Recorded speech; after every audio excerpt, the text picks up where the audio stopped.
Hello' বন্ধু, current আছামলৈ স্বাগতম। আজি আপোনালোকক মই দেখাই আছোঁ এটা কথা, সেইটো হ'ল যিকেইজোপা মই সাঁচি গছ আপোনালোকক এতিয়া দেখুৱাই আছোঁ, এইকেইজোপা অত্যন্ত ভাল জাতৰ সাঁচি গছ। চাওক, ইয়াৰ ফুটাবিলাক একেবাৰে ওপৰত আছে, এয়া চাওক ওপৰত আছে আৰু কেনেকৈ তললৈকে জোল বৈ আহিছে। কিন্তু এই মানুহজনে এতিয়া ঠগ খাব। এই মানুহজনে এইকাৰণেই ঠগ খাব, এই মানুহজনে এই গছকেইডাল বিকিবৰ কাৰণে যো-জা কৰিছে। কিয় জানেনে? এই গছকেইজোপা আছে একেবাৰে ৰাস্তাৰ কিনাৰত। এয়া চাওক, এইটো পকা ৰাস্তা আৰু ৰাস্তাৰ কিনাৰতেই এই গছকেইজোপা আছে। ইতিমধ্যে তেওঁ গছকেইজোপা মানুহক দেখুৱাইছে, অৰ্থাৎ বেপাৰীক দেখুৱাইছে। কিন্তু বেপাৰীয়ে গছকেইজোপা এতিয়াই নিকিনে। কেলৈ নিকিনে জানেনে? এই গছজোপাত এয়া ফুটি সোমাইছে, এইজোপা অহা চ'ত মাহত এই গছজোপা বিক্ৰী হ'ব। এতিয়া বেপাৰীয়ে কি ক'ব? এই গছকেইজোপাত মাল হোৱা নাই বুলি ক'ব, যে পোকে ধৰিছেহে, ইয়াত মাল হোৱা নাই এনেকৈ বুলি ক'ব, কৈ এই গছকেইজোপাত দাম নিদিয়ে। কিন্তু গছকেইজোপাত একচুৱেলি মাল আছে, পুৰণা পুতিও আছে, কিন্তু সেই কথাটো নকয়।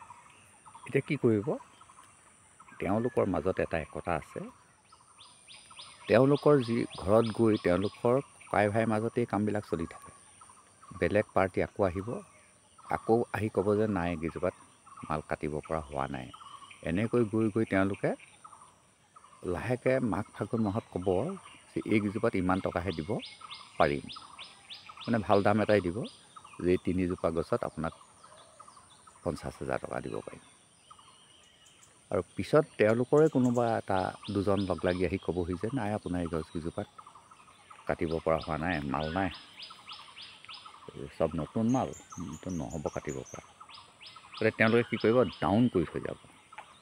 সেই 50,000 দিয়া পাৰ্টিটো আহি আকৌ ক'বহি যে আপুনি গছকেইডাল দিয়ে যদি দিয়ক, আৰু 50,000 টকা আপোনাক দিছোঁ, ঠিকেই দিছোঁ, তাতকৈ দিব নোৱাৰি। কিন্তু আচলতে জানেনে, এই গছজোপাৰ দামেই হ'ব লাগে 2 লাখ টকা। এই গছডালৰ দাম মালিকেই পাব লাগে 2 লাখ টকা, কিন্তু নিদিয়ে, ইয়াত 50,000 দিলে। আকৌ পাৰ্টি এটা আহিব, আহি তেওঁলোকে আকৌ আহি চাবহি, চাই 50ৰ তলত দিব, 30,000 টকা লওক, 10,000কৈ 3ডালত 30,000 টকা লওক।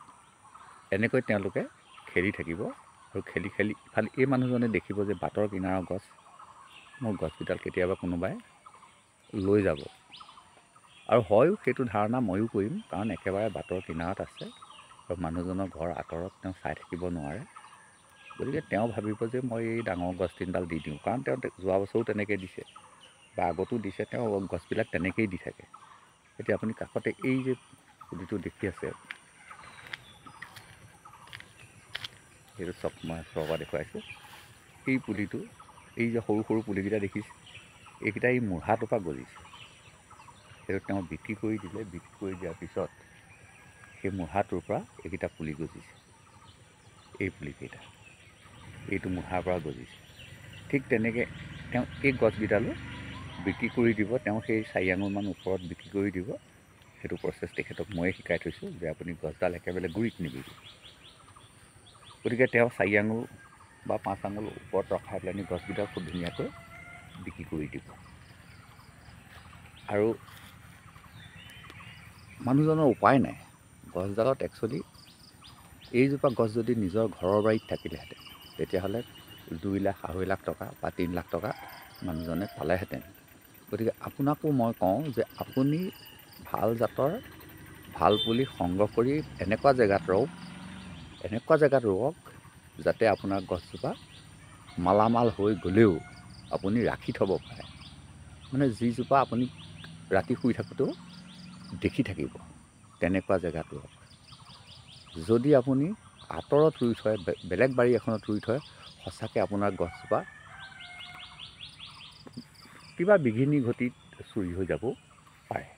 গতিকে আপুনি কৰক, কাৰণ এনেকুৱা কিছুমান চিটুৱেশ্যন মই দেখিছোঁ, এঘৰ মানুহৰ 7ডাল গছ কাটিছিল, কিন্তু নিব নোৱাৰিলে, কাৰণ মানুহজন খুব সচেতন হৈ থাকে কিন্তু নিব নোৱাৰিলে, কিন্তু 7ডাল গছ কাটি দিলে। 7ডাল গছ কাটি দিলত কি হ'ল, মানুহজনে মূল্যটো কম পাই গ'ল। কেলৈ কম পাই গ'ল, যিটো পাৰ্টিয়ে আপোনাক 3 লাখ টকা দি আছিলে, সেই পাৰ্টিটোকে মাতি আনি সেই গছকেইজোপা দিবলগীয়া হ'ল, কাৰণ মানুহজনক 10 লাখ বিচাৰিছিলে, কিন্তু মানুহজনে শেষত 3 লাখতে দি দিবলগীয়া হ'ল, কাৰণ গছকেইজোপা অলৰেডি কাটিয়ে দিলে। গতিকে চাওক, খাচী খেতি কৰিবলৈ যাওঁতে সেইটো এটা আপুনি লক্ষ্য কৰি থাকিবলগীয়া কথা। হেল্ল' বন্ধু, এতিয়া কিন্তু এই গছকেইজোপাত আপুনি খাই থকা যে দেখিছে, ইতিমধ্যে নোখোৱা হৈ যাব, কাৰণ অলৰেডি বৰষুণ পৰাৰ লগে লগে ইহঁতৰ ষ্টপ হৈ যাব। সেইটো এটা মানুহে ধাৰণা কৰে যে মোৰ গছজোপাত মাল নাই। মাল নাই মানে আপোনাৰ এই বহাগৰ মানে চ'ত আৰু বহাগ, ফাগুন চ'ত বহাগ, এই 3 মাহতে সাধাৰণতে পোকে ধৰে। এয়া চাওক, সেয়া পকি তলত চাওক কিমান লাট পৰি আছে। আৰু বহাগত যেতিয়া পানী পাই যাব, বহাগ জেঠত যেতিয়া পানী পাই যাব, মানে বহাগৰ শেষত আপোনাৰ বৰষুণ আহিবই, আৰু জেঠত খৰা এটা হ'ব, আহাৰৰ পৰা জোখল হাৰে বৰষুণ হ'ব, আৰু বৰষুণ হোৱাৰ লগে লগে পোকটো কমি যায়, কাৰণ গাঁতবিলাকত পানী সোমাই যাব আৰু মৰি যাব। গতিকে তাৰ আগতেই তেওঁলোকৰ জীৱন প্ৰক্ৰিয়াটো শেষ কৰে। সেইটোৱে চাগে ভগৱানৰ লীলা। আৰু লাহে লাহে লাহে লাহে ফুটিটো বন্ধ হৈ যাব, আৰু অহা চ'ত মাহত এই গছজোপা বিকাৰ উপযোগী হৈ যাব। যদি আপোনাৰ গছজোপা আঁতৰত থাকে, তেতিয়াহ'লে আপোনাৰ সেই বিপদটো হ'ব। গতিকে আজিৰ ভিডিঅ'টোত মই এইটোকে ক'ব গৈছোঁ যে আপুনি গছ ৰুৱক, আপুনি নিৰাপত্তা থকা জেগাত আপুনি ৰোপণ কৰক। আৰু যদি আপুনি হাজাৰ হাজাৰ গছ ৰুইছে, তেতিয়া কোনো ক'বলগীয়া নাই, কাৰণ হাজাৰ হাজাৰ গছৰ মাজৰ পৰা আপোনাৰ সাধাৰণতে চোৰে বাচি চুৰ কৰি নিব অলপ অসুবিধা হয়, কাৰণ চুৰটো আহিব লাগিব এই বেপাৰীসকলৰ মাজৰ পৰা, কাৰণ বেপাৰীসকলে এটা স্পট দি থৈ যাব লাগিব চোৰক, যে এইজোপা গছেই তই আনিবি বুলি এটা ডাক দিব লাগিব, তেতিয়া চোৰে চুৰ কৰিব পাৰিব, নহ'লে চোৰে চুৰ কৰিব নোৱাৰে। হেল্ল' বন্ধু, আজি ভিডিঅ'টো ইমানতে সমাপ্ত কৰিছোঁ। ভাল লাগিলে লাইক কৰিব, কমেণ্ট কৰিব, শ্বেয়াৰ কৰিব। আজিলৈ আহোঁ, ধন্যবাদ।